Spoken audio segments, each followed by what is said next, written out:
Давайте начнем с того, что я вам расскажу свой план доклада, о чем мы сегодня услышим. Я вам немножко расскажу, как я столкнулся с той проблемой, которая... Так. Я вам расскажу про то, как я столкнулся с одной из проблем на работе и что меня сподвигло вообще залезть в эту всю тему. После того я вам расскажу, что такое теория поколений и как она вообще работает, почему ее можно попробовать поприменять в нашей с вами профессиональной деятельности. После этого я немножко поясню, при чем тут вообще забор и при чем тут те самые X, Y, Z.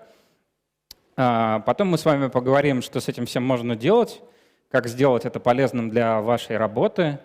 Ну и подведем некоторые итоги. А потом я вам немножко расскажу, куда бежать с этим всем дальше, если вам эта тема понравится. Ну и после этого мы можем считать, что миссия наша будет выполнена. Так что же случилось у меня, почему я полез в эту всю тему? Я как руководитель подразделения периодически занимаюсь тем, что нанимаю новых сотрудников, провожу перформанс-ревью, one-on-one для ребят, которые работают у меня в команде. И я столкнулся с тем, что ребята, которые сильно моложе меня, лет на 10 и больше, они какие-то не такие. То есть я не могу найти с ними местами общий язык. А что значит они какие-то не такие? Они быстро демотивируются, мне кажется, что они быстро теряют запал. Они какие-то не очень стрессоустойчивые, любая проблема, которой они сталкиваются, они кладут лапки и говорят, что все, у меня лапки, я не могу это делать. Они не ставят какие-то амбициозные цели перед собой, то есть как бы я в их возрасте, как мне кажется, ставил какие-то более интересные задачи себе, договаривался со своим руководителем о том, что я буду делать вот такие вот гигантские проекты, и мне это нравилось, а они как-то не хотят этим заниматься. Они не хотят руководить, то есть когда ты с ними договариваешься, давай я тебе отдам часть своей работы руководителя и дам небольшую команду. Давай ты с ними попробуешь поработать в качестве тимлида, условно говоря, или там руководителя группы там, аналитиков, например. Они как-то такие быстро сливаются, говорят, что они не хотят быть руководителями. Они не читают книг, много книг, как это делал я. Они предпочитают пойти на какой-нибудь Medium или на Хабр и почитать маленькую статейку и считают, что после этого они знают все о той теме, которую как бы они прочитали. Я посмотрел на этот список целиком и полностью и подумал, что мне пора доставать свой членский билет клуба ворчунов и зануд, и как бы, что все это неправильно. Как-то с этим надо работать. Не могут же эти люди, которых я нанимаю, быть такими плохими, как мне кажется, по этому списку. Я начал думать, что с этим вообще можно делать. Самое простое — это взять и проигнорировать эту проблему, потому что, ну, как бы нету проблемы и ничего решать не нужно, но как бы нам этот вариант не подходит, он не решит проблему. Списать все на личные качества, сказать, что вот Вася, который пришел ко мне на работу, вот у него такие личностные качества, он такой, и как бы ничего дальше не предпринимать. Тоже не работает, потому что есть некоторые тенденции, то есть люди, это не один такой человек, не два человека, грубо говоря, целые группы людей, которые вот так вот реагируют. Что еще можно сделать? Мы все помним о том, что раньше трава была зеленее, небо голубее, и вообще все раньше было лучше. Колбаса вкуснее. Ну, соответственно, это обычно называется проблемой отцов и детей. Можно сказать, что я там постарел, они молодые, и тоже списать на это все дело. Как-то не решает это наши проблемы. Я на этом остановился, потому что я не знал, куда копать дальше, где искать решения. Я пошел по своим друзьям, товарищам, экспертам, HR, психологам и начал задавать вот вопрос. Что мне делать с вот тем всем списком проблем, которые я вижу у своих молодых сотрудников, как мне с ними работать, так, чтобы все были замотивированы, всем нравилась их работа, чтобы все делали то, что нужно, и мы в конце концов приносили для бизнеса плюс какой-то. Мне предложили почитать про теорию поколений. Моя первая реакция была приблизительно вот такая. Что? Что за ерунда? Каким образом это решит мою проблему? Дело в том, что в моем представлении теория поколений — это было что-то из маркетинга, о том, что есть какие-то иксы, игреки, зеты, они как-то там что-то покупают, что-то не покупают, как-то по-разному смотрят на рекламу. Я не понимал, каким образом это решит мою рабочую проблему, как я смогу людей мотивировать на то, чтобы они лучше работали, например. Поэтому первым делом, что я начал, я просто полез в книжки и начал читать, что такое теория поколений в оригинале. Значит, авторами идеи оригинальной является Уильям Штраус, американский ученый-историк, и Нил Хоу, американский ученый-социолог. Эти двое людей в 1991 году выпустили свою книжку, описывающую теорию поколений Штрауса-Хоу. Она описывает американскую историю с периода с 1584 по 1991 год, когда они ее опубликовали. И эти два человека предположили следующий факт о том, что исторические события в Соединенных Штатах Америки имеют некоторый повторяющийся циклический характер, который связан с тем, что есть некоторые повторяющиеся поколения. То есть есть некоторые персонажи, которые спустя какое-то время повторяются в истории Америки. Значит, каждый такой персонаж или архетип открывает некоторую новую эру длиной приблизительно 20 лет, которую они назвали предвращением. Ну, такое вот название у них. Ну, соответственно, архетипов и превращений они выделили по 4 штуки. То есть они заметили, что вот эти персонажи, они появляются через каждые, грубо говоря, 80 лет. Много текста, не очень понятно, как это вообще применить к нашей с вами проблеме, поэтому я попробовал визуализировать всю эту историю. Начнем с превращений, собственно, тех самых эр. Возьмем горизонтальную ось, отложим по ней время, накидаем на них 4 отрезка по 20 лет.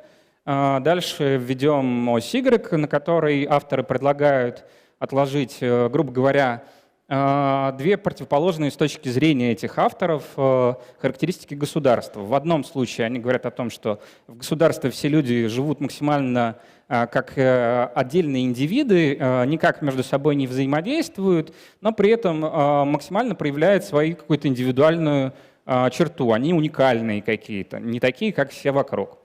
Второй как бы противоположной вещью является, когда в государстве есть сильные органы государственной власти, институты государственной власти, есть законы, все занормировано, люди живут в строгом, четком порядке, но при этом минимально проявляют себя как уникальные личности. Соответственно, что они описали с точки зрения этих превращений? Первое превращение называется подъем. Фактически, когда государство выходит из стадии, когда все живут по отдельности, никто никак друг с другом не взаимодействует, начинает делать некоторые законы, порядки вводить, ну и за счет этого получают кучу плюшек, и экономическое или там другое какое-то благосостояние страны начинает расти.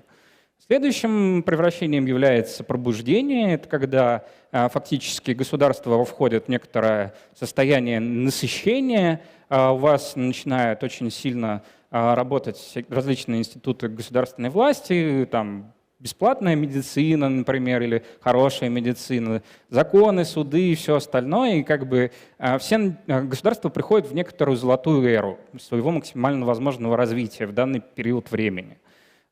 Следующее превращение — это спад, когда фактически люди вспоминают о том, что раньше они, в общем-то, были достаточно индивидуальны, к ним подходили как к личностям, а сейчас они все начинают жить по каким-то очень четким правилам и не могут проявить себя как индивид. Соответственно, люди начинают пытаться разрушить имеющиеся государственные институты власти и стремятся стать индивидами. Ну и, соответственно, последнее превращение — это кризис, когда фактически люди снова возвращаются к максимально индивидуальному проявлению себя и фактически разрушают все ныне существующие институты власти дотла практически. Теперь давайте перейдем к следующему. Мы хотим поговорить о цикличности. То есть мы фактически имеем некоторую часть синусоиды на 360 градусов. Теперь мы берем, добавляем к ней вторую, можно третью, четвертую и так далее. Фактически этот процесс повторяется из раза в раз. И наложим на это дело архетипы. Первым архетипом являются пророки, люди, которые родились в период подъема. Фактически их детство проходит в период пробуждения, молодость у них проходит в период спада. Ну и, соответственно, их максимально эффективная возможность влиять на государство находится в период спада, точнее кризиса, ну и, соответственно, их старость, они в старости попадают в эпоху подъема. Значит, в чем тут момент? В том, что, если вы заметили, все его различные этапы жизни важные проходят в разные этапы как раз становления государства. Ну, соответственно, когда там рождаются у них дети, это странники, грубо говоря, то у них идет некоторый сдвиг по фазе. То есть они проходят там свое детство, юношество, молодость и все остальное немножко в другие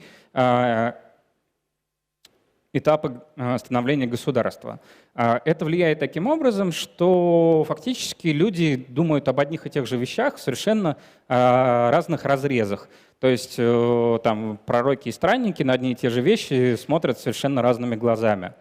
Ну, соответственно, там третий там будет архетип — это герои, и четвертый — художники. Сейчас я особенно внимание подробное уделять этому не буду, потому что об этом можно рассказывать очень долго. И давайте я введу еще одно понятие, что же определяет поколение. Поколение — это люди, которые родились в некоторую общую историческую эпоху, то есть происходят одни и те же события, возникают одни и те же технологии, люди совершают одни и те же научные открытия. И это приводит к тому, что это все влияет на то, каким образом люди развиваются в различные свои этапы жизни.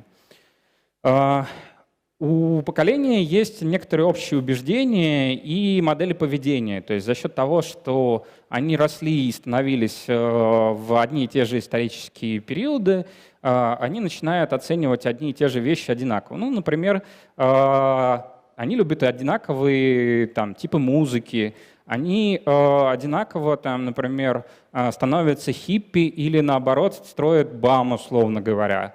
Ну, то есть у них есть что-то общее, они там, ведут себя одинаково.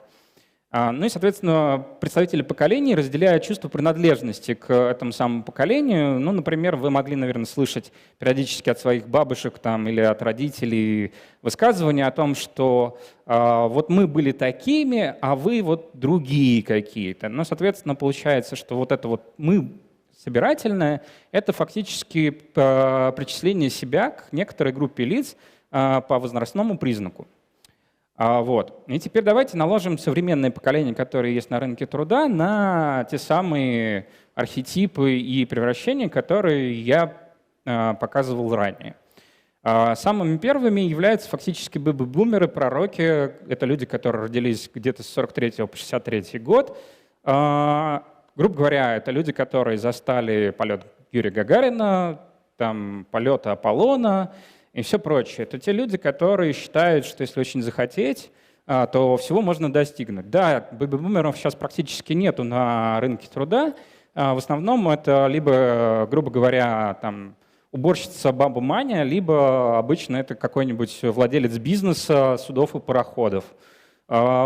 Значит, соответственно, следующим поколением является поколение X. Они по архетипу являются странниками. Это, если посмотреть относительно меня, это, грубо говоря, мои родители. Да?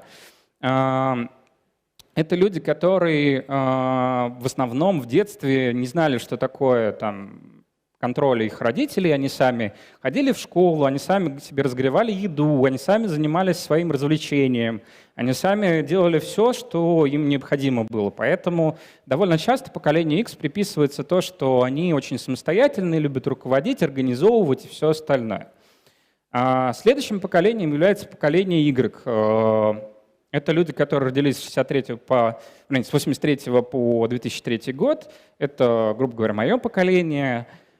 Ну и, соответственно, поколение Z — это то поколение, которое мы еще не видим на рынке труда. Вы сами понимаете, что самым старшим из поколения Z по факту на данный момент 16-17 лет. В лучшем случае они могут заниматься каким-то фрилансом, может быть, приходить на какие-то стажировки к вам в компании.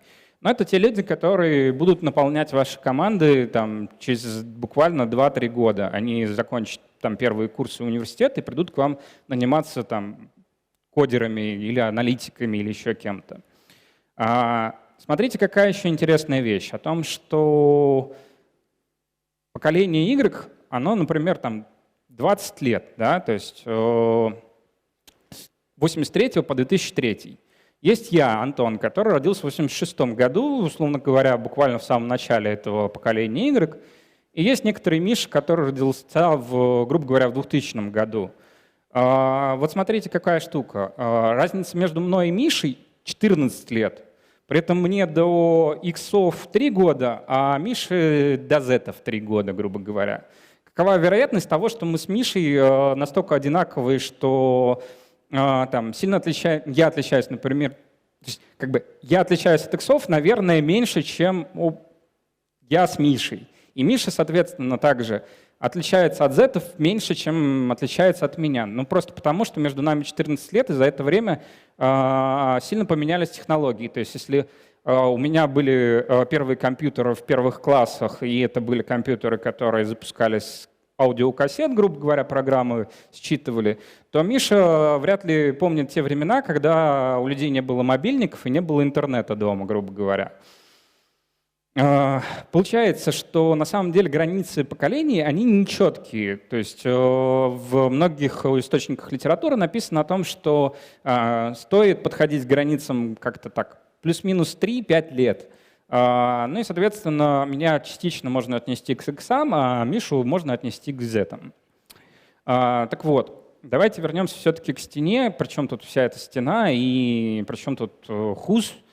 Если поискать статьи в интернете по поводу поколений, как это использовать на работе, то вы увидите, что сначала было большое количество различных маркетинговых статей о том, что там, люди того или иного поколения покупают, там, как они реагируют на рекламу. Это не очень хорошо ложится на ваши рабочие процессы.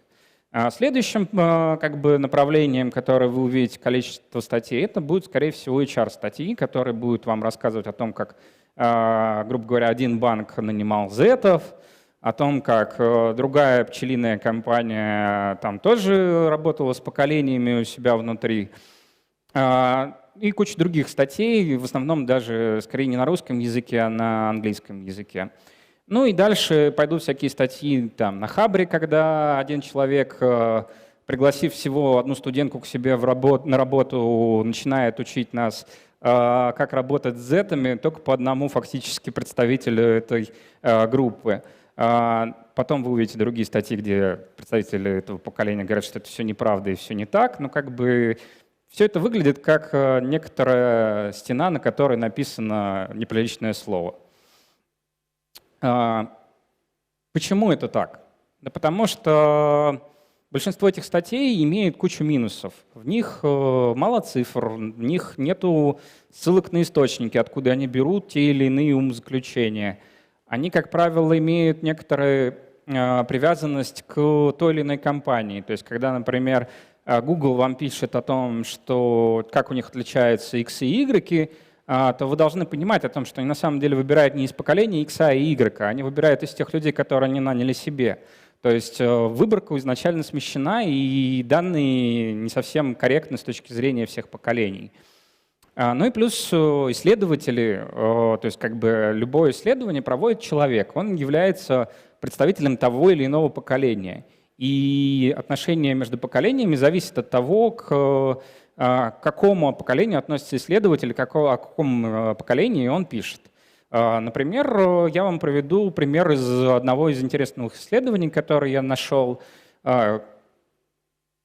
Компания Universum сделала опрос порядка 18 тысяч людей в различных странах мира, включая Россию, о том, как одно поколение оценивает другое. Ну и как бы предложила всем 3 поколениям оценить другие, как бы и себя в том числе.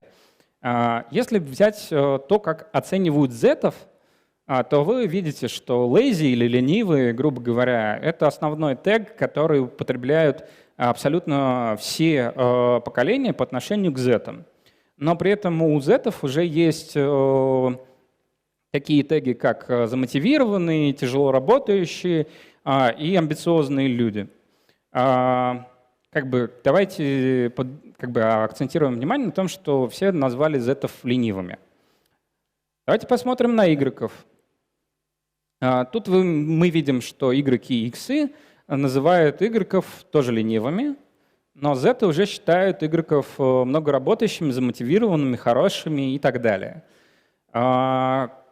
Первая зацепочка, которая начинает грызть мой мозг, например, о том, что вы видите о том, что поколение, чем оно старше, тем оно хуже оценивает более молодые поколения.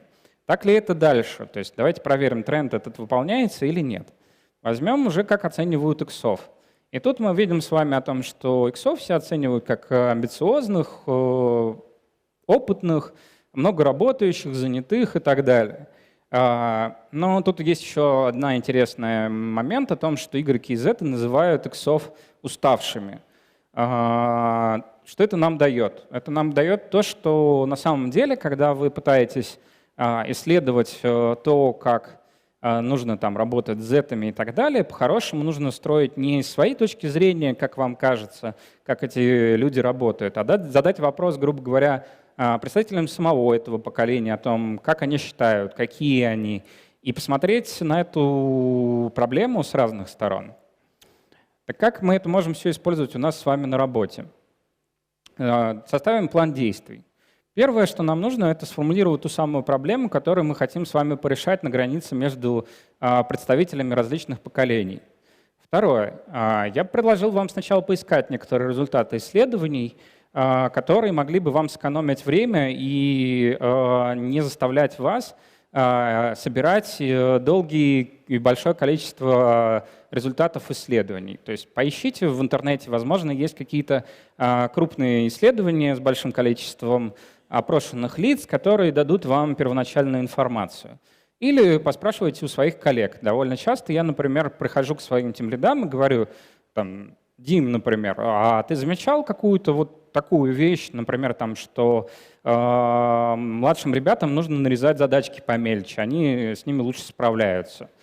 Ну и, соответственно, там получаю какой-то фидбэк о том, что да, там я, допустим, видел такую тенденцию или нет, я не видел такую тенденцию. Довольно часто у кого-то из ваших подчиненных или ваших коллег могут быть такие данные уже собраны быть.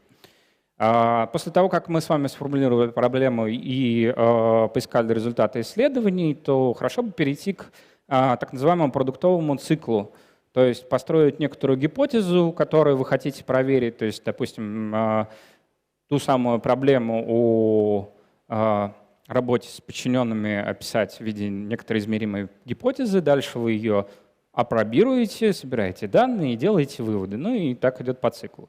Давайте сделаем несколько примеров. Проблема номер один, которую я хотел бы с вами попробовать разобрать на своем примере. У меня есть управленческие задачи, которые нужно делегировать. Мне хотелось бы передать эти задачи более молодым, энергичным ребятам, потому что, мне кажется, во-первых, это им поможет вырасти, а во-вторых, мне кажется, что их как раз вот этот задор и энергия даст хорошие результаты. Я сталкиваюсь с тем, что когда я к ребятам прихожу, просто в лоб предлагаю позаниматься управлением, они отказываются от этого. Давайте поищем исследования. Есть ли какие-то данные по поводу того, действительно ли так, что ребята, которые сильно моложе меня, не хотят заниматься управлением. Первая гипотеза, которая у меня была, точнее, первые данные, которые я нашел, это было то, что представители различных поколений просто опрашивали, а хотят ли они стать руководителем. Выяснилось о том, что поколение X, грубо говоря, которое все считают прирожденными руководителями, на самом деле чуть меньше, чем все остальные хотят быть на самом деле руководителями, а Z ничуть не меньше нас, игроков, хотят руководить. Так почему же они отказываются? Первая причина, которая мне показалась, может подойти для этого, это то, что они боятся некоторого стресса, сложностей, проблем, которые возникают у них в работе. Я начал искать эти данные, нашел о том, что Приблизительно поровну, порядка там 54% плюс-минус там парочка отказываются из-за стресса. Да, это значимая причина, но она, разница между поколениями, не демонстрирует практически ни насколько.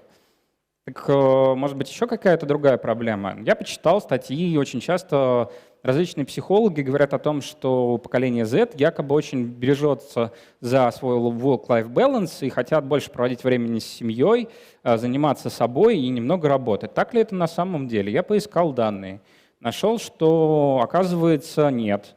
Поколение Z заявляет эту причину как причину для отказа где-то приблизительно в 2 раза меньше, чем игроки из X. Наверное, только есть этому объяснение, потому что Z еще не пробовали себя реально в качестве руководителей и пока смотрят на это чисто теоретически. Давайте попробуем зайти с другой стороны. Может быть, мотивация этих людей нам даст некоторый ключик к тому, чтобы предложить им стать руководителем. Соответственно, я нашел следующие данные, что людям предлагали выбрать причины привлекательности, стать руководителем. И мы с вами видим очень интересную историю о том, что если иксы в основном называли своим инструментом, что их может замотивировать стать руководителем, это возможность наставничества, то у зетов мы видим тенденцию о том, что они хотят быть, чтобы у них был высокий уровень ответственности и больше свободы действий фактически. Давайте теперь проведем маленькое исследование. Большого я, к сожалению, провести не могу, и за всех ребят отвечать не могу, но для своей команды я это исследование могу провести и локально его использовать. Значит, участники процессов. Собственно, я, который буду продавать руководящую позицию, и некоторый Петр, 97-го года рождения.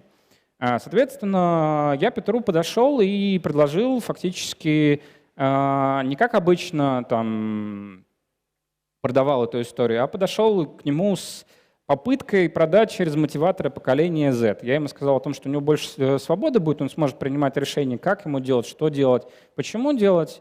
И, соответственно, рассказал, насколько это амбициозная задачка. Петр практически сразу же с огненными глазами у меня бежал со словами «хочу». Собственно, пожалуйста. Я нашел для него ключик, я решил ту проблему, которая у меня была. Я продал Петру часть своих руководящих обязанностей. Давайте попробуем посмотреть другую проблему. Вместе со своими коллегами мы проводим периодически процедуру performance review, и, соответственно, ставим задачки на следующий квартал вместе с целями и задачками. Некоторые сотрудники очень быстро теряют заинтересованность и не вдохновляются предложенными ими задачам. Хотя эти задачи, казалось бы, как мне, очень амбициозны и прям реально зажигают. В чем проблема? Что с этим всем можно делать? Ответ впрямую в лоб я найти не смог.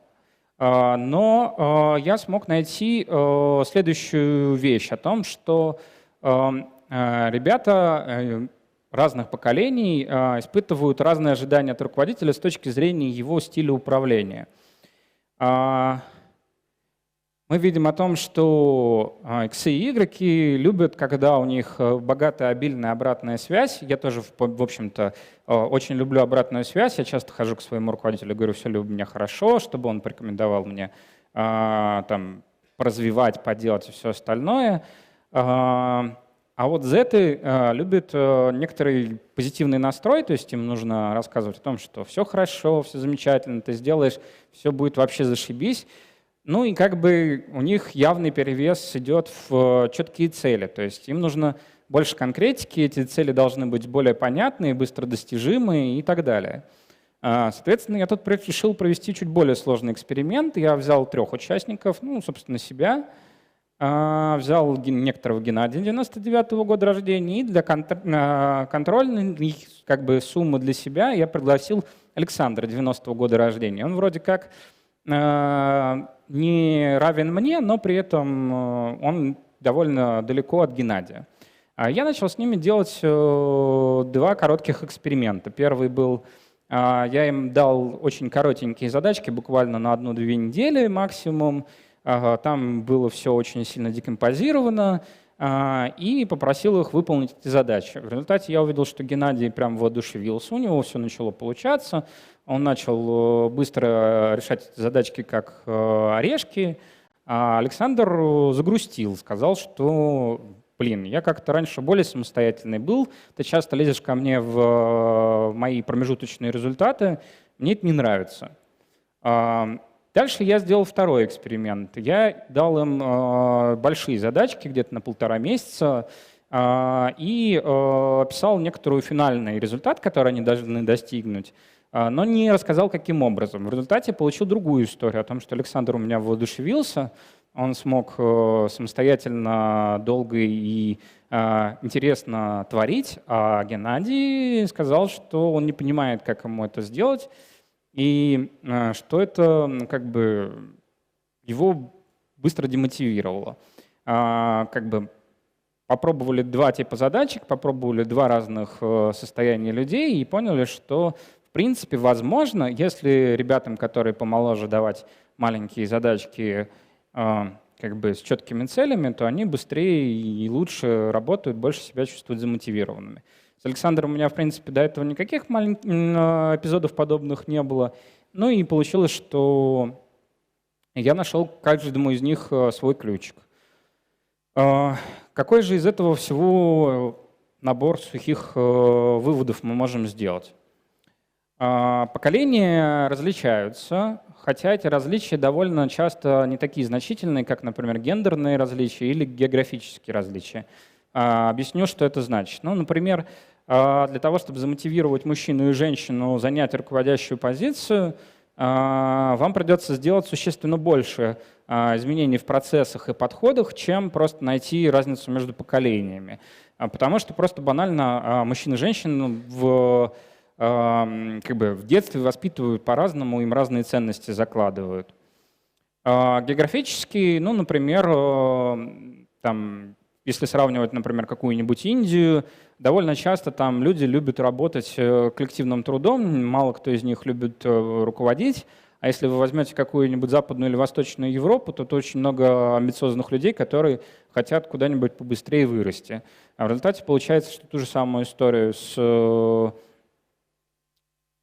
разницей между поколениями и разницей между географическими аспектами, географический аспект будет более сильный.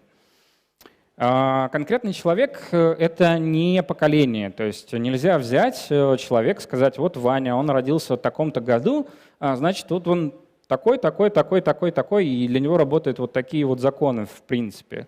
Поколение — это некоторое среднее по больнице, то есть, условно говоря, это некоторый источник гипотез, который вы можете использовать у себя на работе для того, чтобы попробовать подобрать ключик к тем ребятам, которым вы не знали, как подступиться.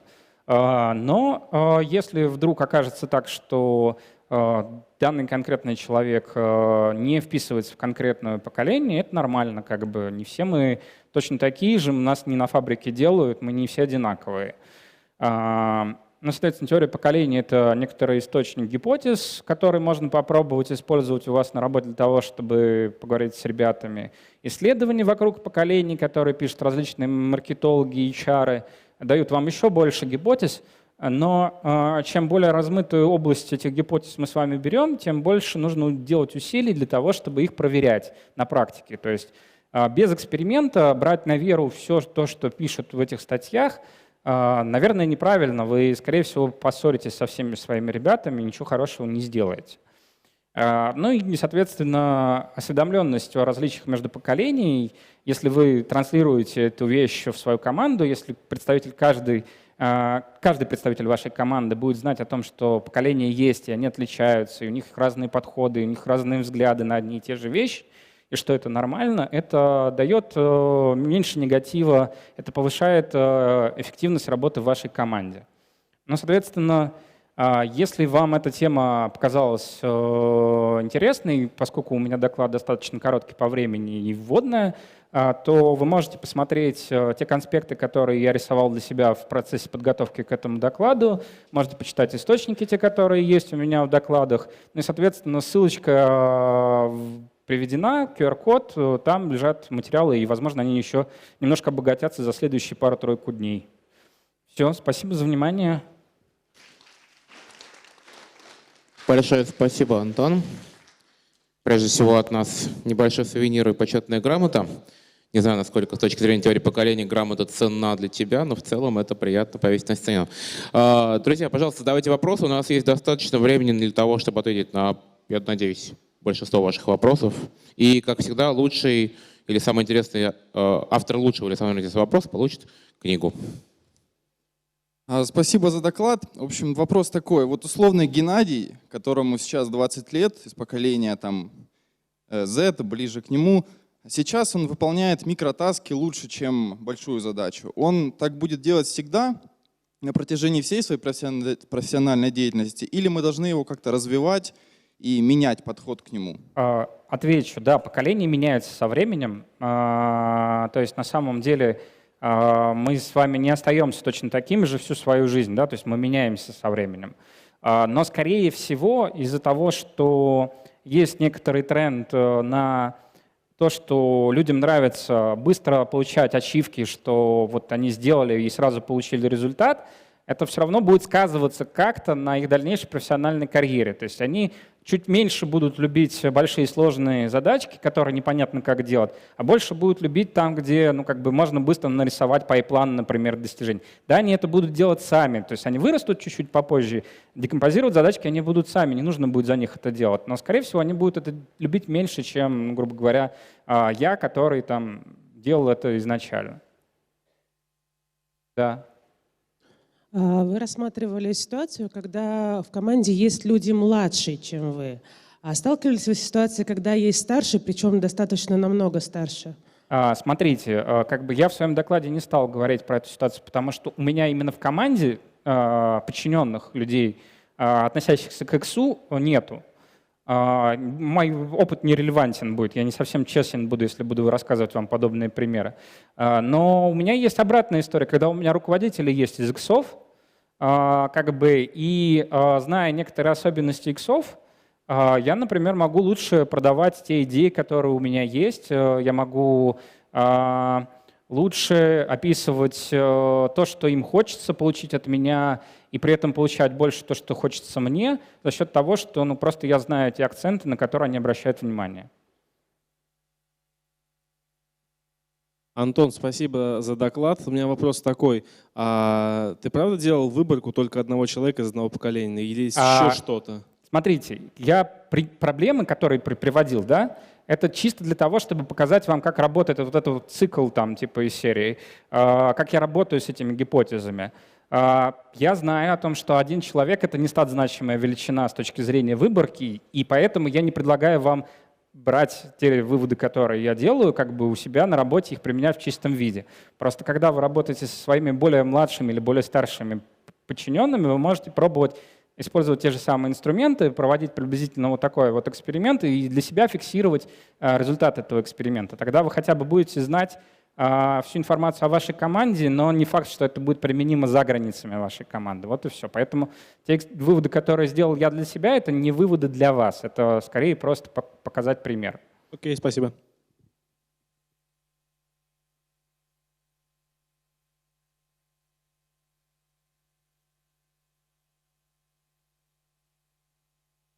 Спасибо большое за доклад. Антон, нету ли среди материалов и источников исследований, как внутри одного поколения менялись ответы на одни и те же вопросы? То есть частично в первом вопросе звучала эта мысль. Может быть, дело больше в возрасте?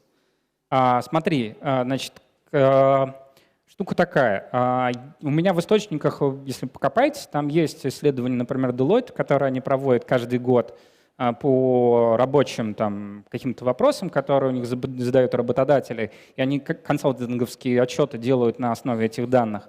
Они с каким-то запозданием в 2-3 года выкладывают их, результаты этого общего исследования в общий доступ. И там можно попробовать сделать выводы, как меняются динамически те или иные вещи, как процентаж меняется, и он действительно меняется. Но штука такая, я не нашел каких-то очень контрастных примеров, которые бы вас заинтересовали. От того, чтобы я вам показал некоторые цифры, которые вам не интересны, что они просто имеют динамику, ну, как бы это не очень эффектно смотрится с точки зрения доклада. А так, да, оно есть, можете посмотреть. Ну, а, собственно, вклад выше именно поколения, то есть когда люди родились, или все-таки возраста? Смотрите, как бы, ну, я сейчас немножко в глубину попытаюсь зайти, но не очень глубоко. Там нюанс какой? Вот вся эта теория поколений, которая оригинальная, там говорится о том, что вы, когда рождаетесь там, и становитесь как личность, вы находитесь под влиянием окружающего вас государства. В зависимости от того, в какой фазе оно находится, ну, вы там, условно говоря, пытаетесь прокачать либо одни вещи, либо другие вещи, там важно одно, другое. Но когда вы становитесь, грубо говоря, там, полноценным там, работником, начальником, я не знаю, политиком, вы начинаете влиять на государство. И этим самым, в зависимости от того, как вы провели там свое детство и юность, вы начинаете влиять на то, что будет происходить с государством в ближайшее там время. И этим самым получается, что мы на самом деле, как сначала государство на нас влияет, так и мы на государство влияем. И за счет этого идет вот эта вот циклическая история. Ну и, соответственно, получается, что да, мы меняемся, как бы эти изменения начинают влиять на то, что происходит. Просто в программных продуктах мы не работаем с циклами в 80 лет. Я не знаю ни одного ПО, которое прожило бы 80 лет. Поэтому мы не наблюдаем вот этой вот всей динамики и цикличности у себя. Но там на длинных проектах, возможно, вы поработаете сначала с одной, там, не знаю, старшей командой, потом она потихоньку помолодеет у вас, и вы увидите, что какие-то вещи о поколениях вам все равно нужно знать для того, чтобы удачно заставить эту команду работать, которая меняет свой возрастной ценз со временем, потому что она не только стареет, да, но она еще молодеет за счет приходящих новых сотрудников. Вот и все. Спасибо большое за доклад. У меня вопрос такой. Оригинальные исследования, они основывались на более 400 лет, если не ошибаюсь, истории Америки. И, наверное, история у нас сейчас движется несколько быстрее меняется ситуация в стране, тем более это не США, а Россия. Вот советуешь ли ты тем, кто соберется данные из твоего доклада использовать на практике, как-то, может быть, корректировать вот этот вот гэп в 20 лет, например? Ну, то есть мне лично кажется, что сейчас поколения меняются несколько быстрее. Смотри, как бы, я бы сказал так, что если мы подходим к тому, что поколение — это, в общем-то, просто инструмент сегментации там, пользователей или там, рынка, или там, сотрудников потенциальных, то сейчас появляются реально вычислительные возможности и все остальное для того, чтобы этот сегмент сделать еще уже. Это нам даст более как бы, эффектные и эффективные инструменты для работы с людьми. И да, наверное, имеет смысл говорить о том, что сейчас там люди за 5 лет уже настолько сильно отличаются друг от друга, что 20 лет, ну, как бы не очень правильно. Но для начала работы с пониманием, как бы, что люди там постарше и помладше, они разные, у них разные ценности, у них разные взгляды на жизнь, достаточно и вот, ну, как бы 20-летних поколений. И второй момент. Ты задел тему, которую я хотел сказать, но забыл в докладе. О том, что, смотрите, как бы, теория сама американская. Мы с вами живем в России. И, наверное, полностью вот как кальку применять теорию поколений к нам не очень правильно. Если вы посмотрите историю российскую, то там можно сказать, что наше поколение, как бы, теория поколений до 40-х годов практически неприменима к России. У нас там очень все в истории сильно менялось, скажем так. После 40-х годов мир становится более глобальный, и тенденции, которые есть в разных странах мира, они как бы более-менее начинают гармонизироваться и приходить в один и тот же темп.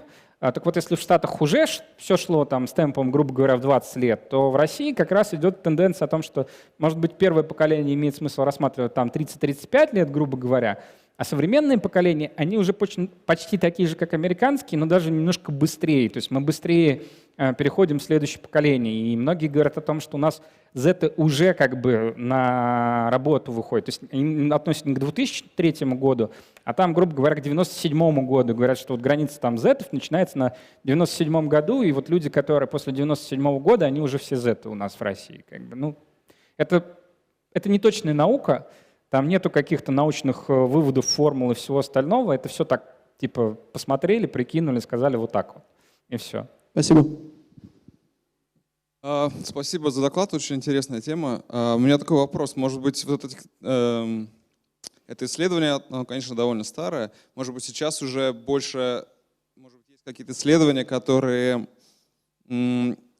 изучают влияние развития технологий на поколение. Потому что, конечно, раньше нужно было там 100-500 книжек прочитать, сейчас достаточно одного гугла, и как бы вопросы меньше, и внимание короче и так далее. Да, Спасибо. я отвечу на этот вопрос. Мы можем сказать, что поколение X — это те люди, которые стали людьми технологий, то есть с 60-х по 80-е годы, грубо говоря, на всех предприятиях начинается автоматизация, везде глобально используются технологии. Точно так же Z фактически являются людьми интернет-эпохи, грубо говоря, они не видели мира без интернета никогда. Это сильно влияет. И да, когда я пытаюсь своим ребятам на пальцах объяснить, почему же действительно есть разница, я привожу пример. Говорю, я когда учился в школе, для того, чтобы написать реферат, я шел в областную библиотеку, брал там 7-8 книжек, брал тетрадку и ручку, переписывал там все, что мне казалось полезным для доклада, в тетрадку, потом прихожу домой и компилировал эту информацию, переписывая ее на чистовик. Сейчас для того, чтобы это сделать, достаточно зайти в Google, как вы сказали, набрать, условно говоря, интересующую меня тему и сразу ее получить. Да, поэтому на самом деле, если наложить эту синусоиду и сказать, что она еще расширяется, грубо говоря, со временем, то такая получается саморасходящаяся спиралька. То есть мы имеем повторение, но при этом каждый оборот все более и более какой-то мощный, значимый за счет того, что новые технологии появились.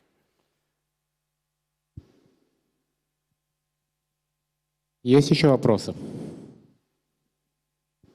Тогда давайте еще раз поаплодируем Антону и скажем спасибо.